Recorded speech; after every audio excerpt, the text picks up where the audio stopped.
Today is the third anniversary of the start of the Syrian uprising, and the conflict that followed has claimed more than 100,000 lives. In London this afternoon, British Syrians held a rally to call on the government to do more to help those caught in the conflict. 6 months ago, the West was on the brink of military action against the Assad regime. But now, silence. The US President Barack Obama has also said little on Syria. So has the White House forgotten about what is now the worst humanitarian crisis in modern times? Inigo Gilmore reports from Washington.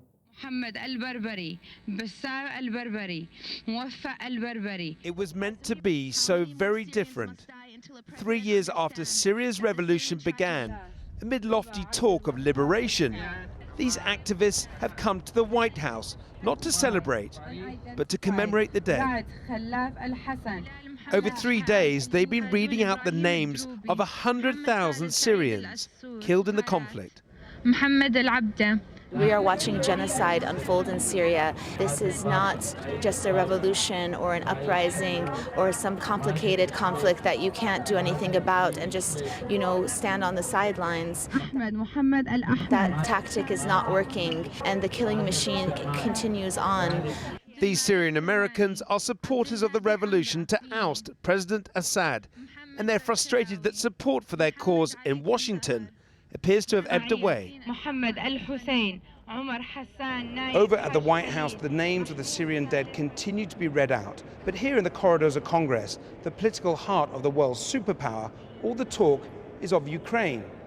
Despite the most serious humanitarian crisis of modern times, Washington appears impotent.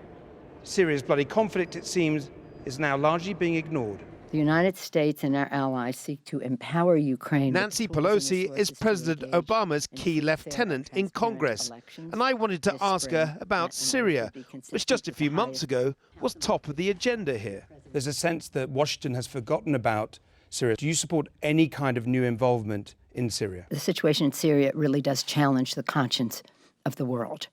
We have limited options, and one of them, in my view, as far as the public is concerned, is not to have boots on the ground. Can we get engaged in a no-fly zone? What other things can we do? We certainly have to give them strong consideration. It's something that I pray about every day. But some in the corridors of power don't want to wait for prayers to be answered.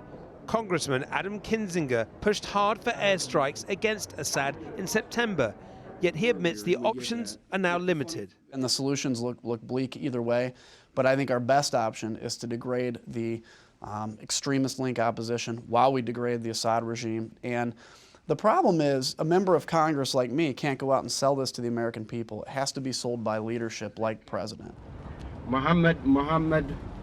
These people want to keep America's leadership focused on regime change as the best way forward. But so far, America's war fatigue means that argument has not convinced the man in the White House, nor millions more beyond. And a year from now, perhaps they'll be back to read thousands more names of Syria's dead. Inigo Gilmore, Channel 4 News, Washington.